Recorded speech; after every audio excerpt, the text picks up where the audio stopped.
Dan hati-hatilah terhadap kadzib, ketidakjujuran, kelicikan, keculasan siapapun.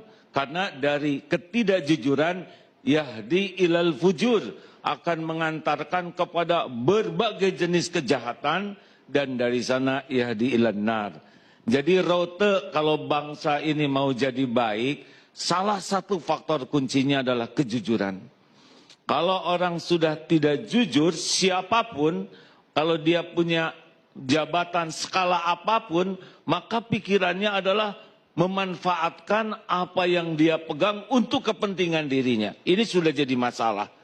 Sesudah dia tidak jujur, misalkan korupsi dalam bentuk apapun, maka waktu selanjutnya adalah digunakan untuk mati-matian menutupi ketidakjujurannya. Jadi bayangkan, pasti akan sangat sedikit waktu untuk memikirkan amanah yang dipikulnya. Rasulullah SAW sebelum jadi nabi di usia 40, dari awal track record beliau itu diberi gelar Al-Amin dari kecil. Seorang yang sangat jujur terpercaya. Setiap bicara pasti benar. Setiap berjanji pasti ditepati. Setiap diberi amanah selalu disempurnakan, tidak pernah berkhianat. Begitu bagus track recordnya, tidak ada cacat celah, semua orang suka. Barulah usia 40 tahun diberi amanah menjadi seorang rasul. Dan track record ini benar-benar menjadi fondasi. Sehingga orang yang membenci beliau pun tahu ini Muhammad ini orang jujur. Tidak pernah tidak jujur. Hanya karena dengki saja. SMS ya, tidak suka melihat orang senang, senang melihat orang susah. Nah begitulah. Jadi mudah-mudahan apapun yang terjadi, kedepannya bangsa ini lebih baik. Halo Pak Karni, boleh teruskan ini? Silakan. Tadi saya dengar ada adab, ada moral, ada etik. Nabi Muhammad ditanya, mengapa engkau diutus ke bumi? Ini penting nih. Innama bu'itstu liutammima makarimal akhlak. Sesungguhnya aku diutus ke bumi hanyalah untuk menyempurnakan kemuliaan akhlak. Ini luar biasa nih Pak. Halo? Setuju kah? Harus setuju. Ya. Karena sumber masalah itu adalah kurang baiknya akhlak. Di keluarga pasti yang bermasalah yang akhlaknya buruk. Demikian pun pedagang yang berakhlak buruk. Di pemerintahan yang berakhlak buruk. Termasuk tokoh-tokoh yang berakhlak buruk. Inilah sumber masalah. Sehingga Rasulullah itu berjuang siang malam adalah untuk memperbaiki akhlak. Dari akhlak inilah akan timbul kemuliaan dan kehormatan. Pertanyaannya, akhlak datang dari mana? Akhlak itu datang dari hati. Teko hanya mengeluarkan isi teko. Jadi kita tidak bisa mengatakan, oh orang ini hatinya baik, tapi ngomongnya aja yang jelek. Tidak bisa. Di dalam kopi keluar kopi, di dalam comberan keluar comberan. Maka penting sekali bangsa ini lebih serius lagi untuk menghidupkan hati nuraninya. Karena tanpa hati ini kita akan cari akal dengan apapun pembenaran. Gak bisa kita bohong ke hati kita. Coba saja nanti bercermin, siapapun termasuk saya pakai sorban atau yang hadir atau para jenderal. Diam sembunyi, jujur. Saya ini benar tidak jadi orang.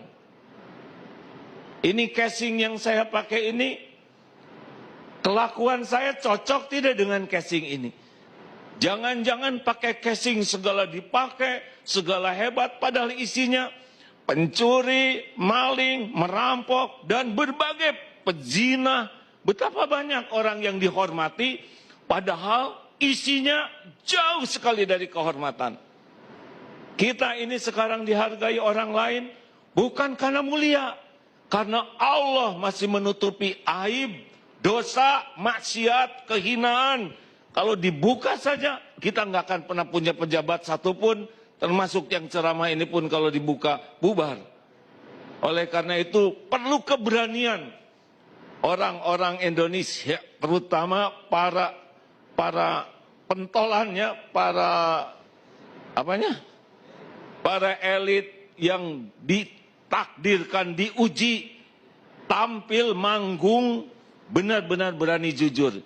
Jangan hanya sibuk membagus-bagus casing, bungkus, topeng, padahal isinya busuk. Na'udzubillah. Tidak akan bisa bagus negeri ini. Beneran, kecuali orang-orang yang punya hati nurani. Jadi artinya mudah-mudahan siapapun yang diberi amanah presiden sadar betul bahwa hidup ini sepenuhnya ujian. Yang diberi jabatan ujian, yang tidak jadi punya jabatan juga ujian. Apakah dengan ujian ini jadi ujub, ria, takabur, atau tambah merunduk? Yang diuji tidak menang, apakah legowo dan sambil memperbaiki? Tapi ada satu kunci supaya lulus ujian ini. Maaf ya, kalau saya lihat dari depan ini wajahnya ada kemiripan. Ini wajah-wajah bekal meninggal, benar? Halo? Pak Hani tenang ya Pak. Karena tidak harus tua untuk meninggal tuh, yang muda juga banyak. Demi Allah kita bakal meninggal. Kita bakal tua sebelum meninggal, tapi udah itu meninggal. Dunia ini cuma mampir dan diuji, diberikan berbagai casing. Kita pasti mati dan pasti akan mempertanggungjawabkan apa yang kita emban di dunia ini. Orang-orang yang beriman itu akan takut pertanggungjawaban di akhirat. Tapi tanpa punya keimanan, dia tidak akan takut. Makanya menurut hemat kami Pak, Pancasila ketuhanan yang Maha Esa itu jangan cuma slogan. Karena inilah fondasinya. Kalau hati orang sudah punya iman, beda dalam mengemban amanah ini dibanding orang yang imannya lemah atau bahkan tidak punya. Kalau orang imannya lemah pasti memuja casing, menuhankan harta, gelar, pangkat, jabatan, kedudukan, popularitas, casing aja yang dibangun, tapi isinya gak ada apa-apanya. Ini kalau diri saja sudah dibohongi, bagaimana tidak membohongi orang lain? Kita harus berani jujur melihat diri sendiri. Para pejabat mudah-mudahan tanya saja, saya ini orang jujur atau tidak? Saya ini lurus atau ngaco? Saya ini orang yang benar-benar bisa mengemban amanah atau membohongi banyak orang? Mudah-mudahan kalau orang sudah punya keberanian jujur melihat dirinya sendiri, tidak bersembunyi di balik casing, mudah-mudahan dia bisa jujur juga kepada yang lain. Tapi kalau ke diri sendiri saja sudah didustakan, sudah berat. Hidupnya akan rebutan casing saja. Sampai mati, udah mati, sudah baru tahu nanti di akhirat nanti. Gak bisa enggak, kita pasti mati dan pasti mempertanggungjawabkan. Aslinya nih Pak, rakyat Indonesia tuh lihat presiden tuh harus kasihan. Jabatannya tidak lama, gak bisa lebih dari 2 kali, tapi di akhirat nanti benar-benar itu harus dipertanggungjawabkan. 280 juta orang Indonesia, apa saja keputusannya ngejar tuh, demi Allah ngejar. Mudah-mudahan dengan keyakinan seperti itu, para pejabat atau para tokoh, para elit itu jauh lebih hati-hati. Semuanya hanya karena takdir saja. Tapi kalau benar-benar jujur, takdir ini membawa keberkahan bagi dirinya, juga bagi bangsa ini. Kita lihat para pejuang yang betul-betul isinya bagus ya. Walaupun casingnya sudah diambil, tapi sampai sekarang tuh indah saja. Tapi lihat yang hidupnya hanya rebutan casing dan ngebagus-bagus casing, sekarang pakai casing aja udah enak. Ya segitu begitu. Mudah-mudahan siapapun yang jadi pemimpin ditolong oleh Allah, isinya lebih bagus daripada casingnya. Amin ya rabbal alamin.